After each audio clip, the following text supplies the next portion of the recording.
ඕම හරි එලෙල් කරන්න ගන්නවා කියලා හිතාගෙන වැඩ කරන්න ගන්නවලු උඩරිම දවස් 3යි 4යිලු එක්ක ගෙදර ප්‍රශ්නවලු නැත්තම් යාළුවන්ගේ ප්‍රශ්න නැත්තම් අසනීප හරි වෙනවලු. පා වෙනවා කියලා කියනවා. ඒක තමයි කිව්වේ. ඉතින් මේ එන මාස 9 තමයි ජීවිතේ අමාරුම මාස 9 කියන්නේ. ඔය කතන්දරේ මෙහෙමනේ ඉතින්.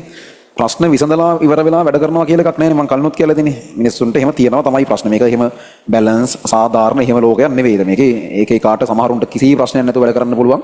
තවත් සමහරුන්ට මාර ප්‍රශ්න ගොඩක් මැද වැඩ කරන්න වෙන්නේ. ඉතින් මේ දෙකම තියෙනවා. ඉතින් ඒකට කරන්න දෙයක් නැහැ. අපිට මේ පාර්ට් එක වෙනස් කරන්න බෑ. ඒක ලෝකේ ස්වභාවය. ඒක ප්‍රශ්න කරලා වැඩක් නැහැ.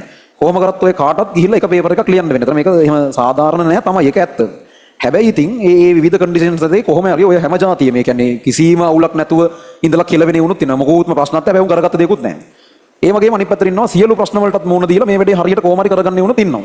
ඒ ඔය ඒ කියන්නේ ඒ තමන්ගේ ආරම්භක තත්වය කියන්නේ මොකද්ද කියන එක මත ඊළඟ තත්වයේ එහෙම ඍජුව තීරණය වෙනවා කියලා එකක් නැහැ. කොහොම කරත් ඕගොල්ලන්ට මේ තියෙන ඊළඟ මාස 9 ඇතුළේ විශේෂයෙන්ම සෙකන්ඩ් සයි තර්ඩ් සයි ළමයින්ට ඉතින් හරිම අමාරු කාලයක් තමයි ඉන්නේ. ඔය වගේ මාර ප්‍රශ්න වල. ඔය යාළුවන්ගේ ප්‍රශ්න වගේම නම් ඉතින් ඒවා ඉල්ලම් කෑම. ඒවා ඉතින් අයින් කරගන්න ඕගොල්ලෝ දැනගන්න ඕන. ඒ කියන්නේ තව ඊළඟ අවුරුදු දෙක යද්දි කොහොමත් ඔය ඕගොල්ලෝ දැනට ඔයාලට සමීප එහෙම යාළුවෝ කියලා කොටසක් ඉන්නනේ. උන් කවුරුත් එකාට එක නැත. එකාට එක නැත වෙනවා කියන උන් තරහ වෙනව මොකුත් නෙමෙයි. උන් හැමෝටම තමන්ගේ ලයිෆ් එක හදා ගන්නට ඕගොල්ලෝ මේ වෙලාවේ තාම ඉතින් කාගෙන් හරි යැපෙන්නන්නේ. කාගෙන් හරි ගියක් හරි ඉල්ලගෙන ඉතින් ඔය මොන හරි කාලා දෙන දෙයක් කාලා වෙන දෙයක් බලලා ජීවත් වෙන්නේ. උන් ඇත්තටම ඔයගොල්ලෝ තාම ඔය චැප්ටර් එක ඉවර වෙනවනේ මේ ඊළඟ අවුරුද්දෙම වගේ. ඔයාලා ඊට පස්සේ ස්වාධීන මිනිස්සු විදියට කැම්පස් හරි නැත්නම් මොකක් හරි තනියෙන් ජොබ් එකක් කරත් ස්වාධීන මිනිස්සු වෙනවනේ. ඒතර හැමෝටම ස්ට්‍රගල් එකේ ඉන්න පටන් ගන්නවා. හැමෝටම අරගලේ ඉන්න පටන් ගන්නවා. තනියෙන් තමන්ගේ ලයිෆ් එක හදා ගන්න.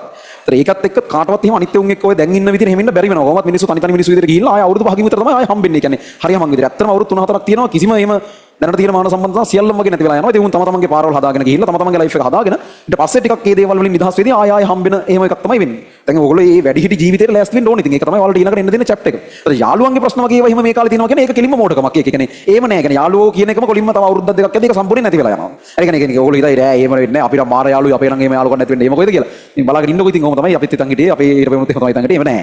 හරිද? ඒක කිව්වට පිළිගන්න එක නෑ. ආයේ එක්ස්පීරියන්ස් කරලා බලන්න. හරිද? නැත්නම් එහෙම ඔයාලට අවුරුදු දෙක තුනක් වැඩි මල් ඕනම කෙනකින් අහලා බලන්න මේ යාළුවෝ ඉන්නවද ඉතින් කියලා. දැන් ඒ උත්තරයක් හම්බෙන්නේ. හරි මම කියන්නේ තමන්ගේ මොකක් හරි දෙයක් කරගත්ත මොකුත් නැතුව තාම රත්තියාදු ගහගා ගෙදරින් කකාවි ඉන්නේ නෙමෙයි මං කියන්නේ. අර මොකක් හරි තමන්ගේ දෙයක් කරගනිමින් යන හෝ කරගෙන තියෙන උන්ගෙන් අහලා බලන්න මොකද යාළු සමාසං ඒ සංගම් වලට වෙන්නේ කියලා. කියන්නේ යාළුකම් නැති වෙනවනේ තරහ වෙනවා කියලා නෙවෙයි මං කියන්නේ. ඉතින් කාටවත් වැඩ කවුරුත් මේ ස්ට්‍රගල් එකට ෆේස් කරන්න ඕන. ඒකෙදි කාටවත් අනිත් ඒවා මිස් වෙනවා. තමන්වත් හරියට බලා ගන්න වෙලාව නැති වෙන කාලයක් එන්නේ ඊළඟට. වැඩ ගොඩක් කරනවා ප්‍රශ්න විවිධාකාර දේවල් එනවා.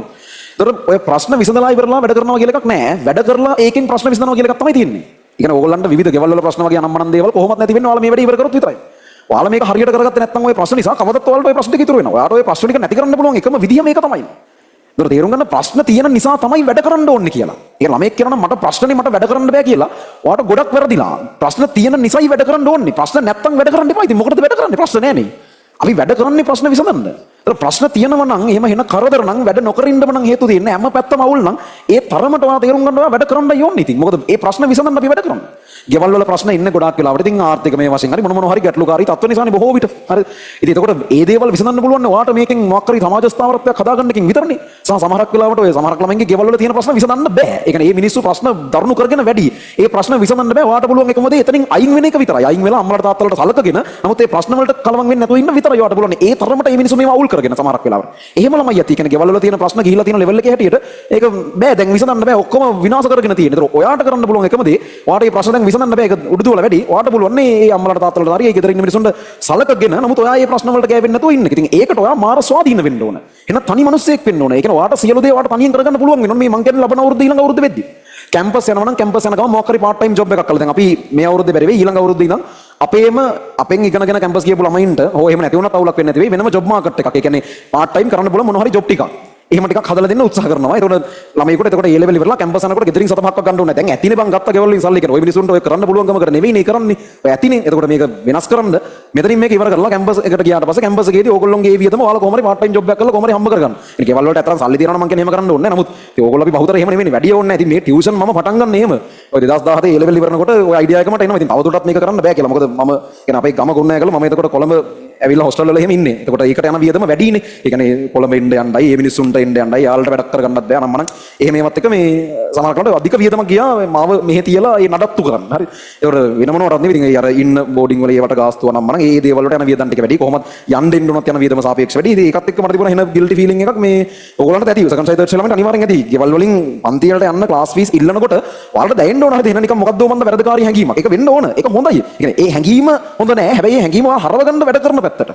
ඒකයි වෙන්න ඕනේ. ඒකයි මම හොඳයි කියලා අදහස් කරන්නේ. ඒ නරක හැඟීම් ටික තමයි වෙනස් කරන්න ඕනේ. හැඟීම් වෙනස් කරන්න පුළුවන් වැඩ කරලා විතරයි. ඒ නිසා මොන ප්‍රශ්නාවක් මොන හෙන කැවුවත් ඒ හෙන ගහන්න තරමට තමයි වැඩ කරන්න ඕනේ. ලේසි නෑ. හැබැයි මයින්ඩ්සෙට් එක එකට හදාගන්න ඕනේ. වැඩ කළ යුත්තේ ප්‍රශ්න තියෙන නිසා. ප්‍රශ්න විසඳන්නයි අපි වැඩ කරන්නේ. ඒතකොට ප්‍රශ්න තියෙන හින්දා වැඩ කරන්නේ නැහැ කියලා එකක් නැහැ. ඒක සම්පූර්ණ අනිත් පැත්ත. ඒතර ප්‍රශ්න තියෙන නිසාම තමයි වැඩ කරන්න ඕනේ කියලා තේරුම් අරගෙන ඒව ළඟ අද හෙට විසඳන්න පුළුවන් ප්‍රශ්න නෙවෙයි වෙන්නේ. ඒ ප්‍රශ්න විසඳන්න පුළුවන් නේ මේ මාස 9න් වෙන්නේ නැති. ඔයාලා මෙච්චර කාලයක් ඒ කියන්නේ ඔයාලා මාස 8ක් 9ක් කවදාවත් කිසිම දෙයකට කමිට් වෙලා වැඩ කරලා නැහැ.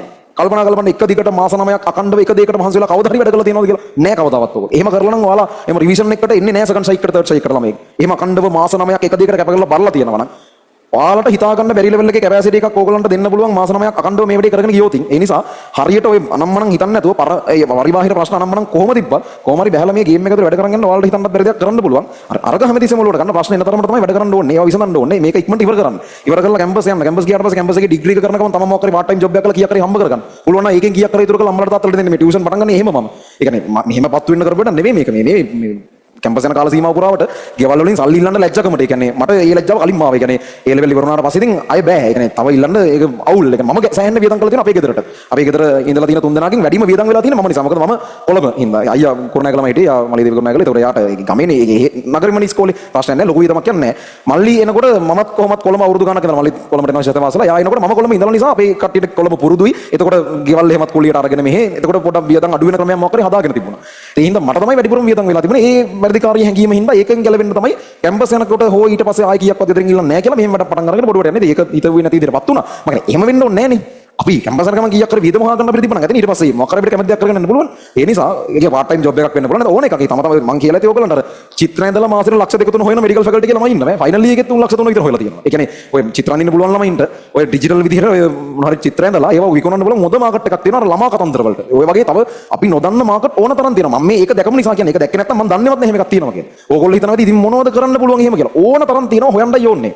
ලෝකේ ඔපචුනිටිස් ඕන තරම් තියෙනවා. දැන් කොහොමත් අපි ලංකාවේ මිනිස්සුන්ට වඩා නිකන් පෘථිවියේ මිනිස්සු වගේ වෙලානේ තියෙන්නේ. ග්ලෝබලයිස් වෙලානේ තියෙන්නේ. ඒ හින්දා එහෙම ඕන තරම් තියෙනවා. මේ තමයි ගෙවල් වලින් සතපහක් හරි ඉගෙන ගන්න අන්තිම ඉල්ල ගන්න අන්තිම කාලේ කියලා හිතා ගන්න. මේක සම්පූර්ණයෙන් කන පිට හරවන්න ස්වාධීන මිනිස්සු වෙන්න බලන්න. ඒ තරමට ප්‍රශ්න අයින් වෙනවනේ. තනි මිනිහෙක් විදිහට හොඳ කෙනින් තියාගෙන ඉන්න පුළුවන් මට්ටමකට එන්න එක එක කරනවා මට යැපෙන්නේ නැතුව. දැන් ඇති එහෙම යපුණා. දැන් ඒ කතන්දර ඉවරයි. දැන් ප්‍රශ්න තියෙන හින්දා මොනවද වැඩ කරන්න ඕනේ. හරි.